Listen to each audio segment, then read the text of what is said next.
एक रोज की बात है, जब सूरज ढल रहा था और चांद उग रहा था, तो सूरज ने चांद से पूछा, अरे भाई, एक बात बताओ, तुम जब भी आते हो तो कोई तुम्हें प्रणाम क्यों नहीं करता? ऐसा नहीं है भाई, हर कोई एक जैसा नहीं होता। कई लोग मुझे भी प्रणाम करते हैं। मगर मैं तो जब भी उगता हूँ तो सारी दुनिया मुझे पानी देती है, मगर तुम्हें तो कोई भी पानी नहीं देता। सूरज और चंद्रमा की ये गुफ्तगू बेलापुर गांव के लोग सुन रहे थे। तभी एक आदमी ने फरमाया, हम तो सिर्फ सूरज को ही भगवान मानते हैं, चांद हमारे लिए भगवान नहीं है। नहीं, ऐसी बात नहीं है, हमें चांद को भी भगवान मानना चाहिए। सूरज भगवान तो हमें रोशनी देते हैं, धूप देते हैं, चांद हमें क्या देता है? हर किसी का अलग अलग काम है। चंद्रमा भी हमें रात को रोशनी देता है। अरे मगर उस रोशनी का हम क्या करेंगे? रात को तो हम सोए रहते हैं, हमें रात को रोशनी की जरूरत नहीं है। पर चांद का होना भी जरूरी है। हमें चांद की जरूरत नहीं है। अगर चांद नहीं भी होगा तो हमारी जिंदगी में कोई फर्क नहीं पड़ेगा। उसका होना और ना होना एक ही बराबर है। इस आदमी और औरत की बात चांद और सूरज दोनों सुन रहे थे। ये बातें सुनकर सूरज बेहद खुश हो गया और चंद्रमा थोड़ा रंजीदा हो गया। सूरज ने चांद से कहा, देखा, बेलापुर के लोग भी मुझे भगवान मानते हैं और तुम्हें कुछ भी नहीं। ये लोग मेरी पूजा करते हैं। मगर मैं भी तो इन्हें रोशनी देता हूँ। अगर मैं ना रहूँ तो इन लोगों की जिंदगी तहस नहस हो जाएगी। कोई बात नहीं, वैसे भी इन लोगों को तुम्हारी जरूरत नहीं है। अगर ऐसी बात है तो ठीक है, मैं अब से आऊंगा ही नहीं। चंद्रमा नाराज होकर वहाँ से चला जाता है। चंद्रमा के जाने के बाद बेलापुर में रात को अंधेरा छा जाता है।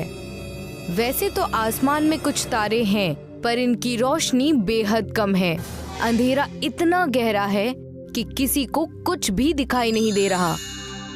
अब खेतों में बुआई का वक्त आ चुका था, इसलिए किसानों को जल्दी उठकर बुआई के लिए जाना था। पर चांद के न होने से गहरा अंधेरा था। अरे उठ जाओ, आज खेत में बुआई करनी है ना, जल्दी चलो, नहीं तो बाद में तेज धूप हो जाएगी और फिर गर्मी में काम नहीं हो पाएगा। हाँ, खेत की बुआई तो करनी है, पर अभी रात है, बाहर बहुत घना अंधेरा है। मुझे तो लगता है कि अभी सुबह होने वाली है, हमें चलना चाहिए। वो सब तो ठीक है, लेकिन बाहर कुछ दिख ही नहीं रहा, जाएंगे कैसे? ठीक है, सुबह होने पर ही जाते हैं। ये दोनों सुबह होने का इंतजार करने लगे। जब सुबह हुई तो ये दोनों खेत के लिए निकल पड़े, लेकिन कुछ ही देर में तेज धूप आ गई और गर्मी की वजह से खेत में काम करना बेहद मुश्किल हो रहा था। बेहद गर्मी हो रही है, चलो घर चलते हैं, कल सुबह जल्दी आ जाएंगे। हाँ, सही कह रही हो, इस खतरनाक गर्मी में तो मुझसे भी काम नहीं होता, कल आते हैं। वो आदमी और औरत दोनों घर चले गए। अगले दिन भी जब वो उठे तो रात को चंद्रमा के न होने की वजह से बेहद घना अंधेरा था, और आज भी वो दोनों जब उठे तो सूरज निकल चुका था। सूरज की गर्मी के कारण खेत में काम करना बेहद मुश्किल हो रहा था।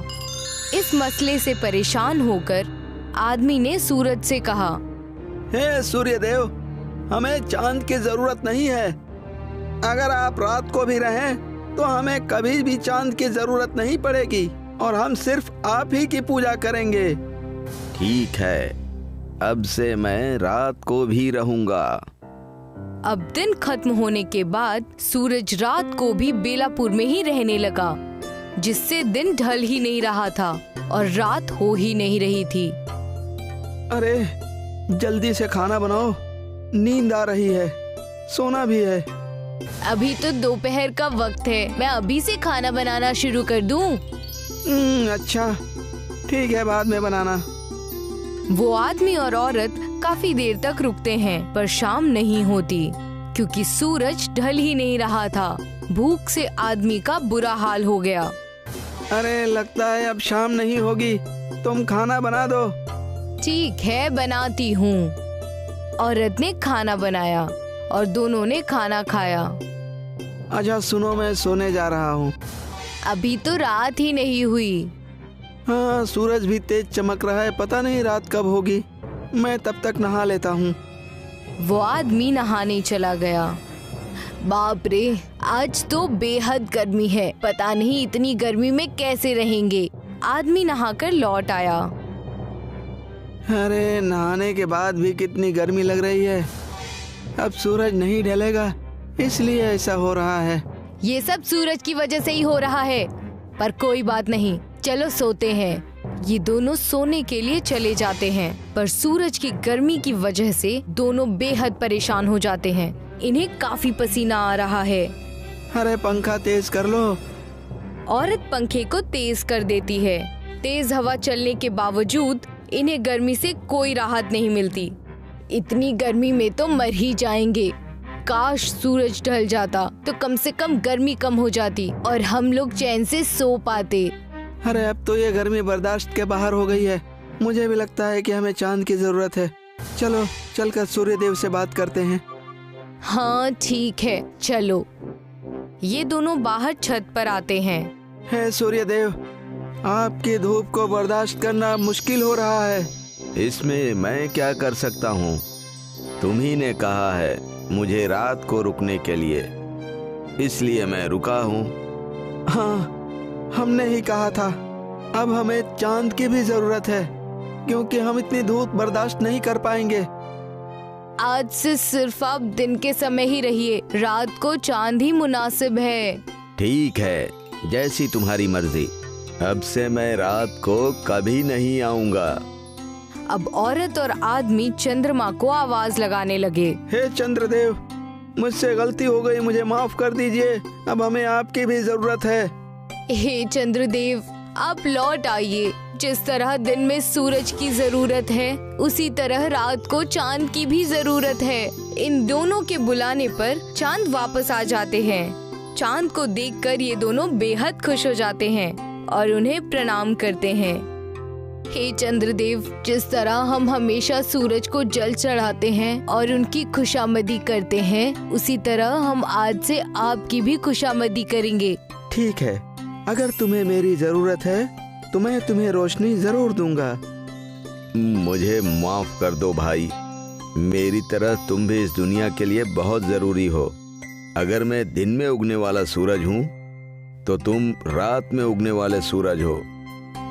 सूरज ढल गया और अंधेरा होने लगा और चांद ने चारों ओर अपनी खूबसूरत रोशनी बिखेर दी। आदमी और औरत दोनों ने चांद को प्रणाम किया और उनकी खुशामदी की और दोनों चैन की नींद सो गए। सीख, इस दुनिया में हर चीज की अपनी एक अहमियत है। हमें किसी चीज की अहमियत को कम नहीं समझना चाहिए।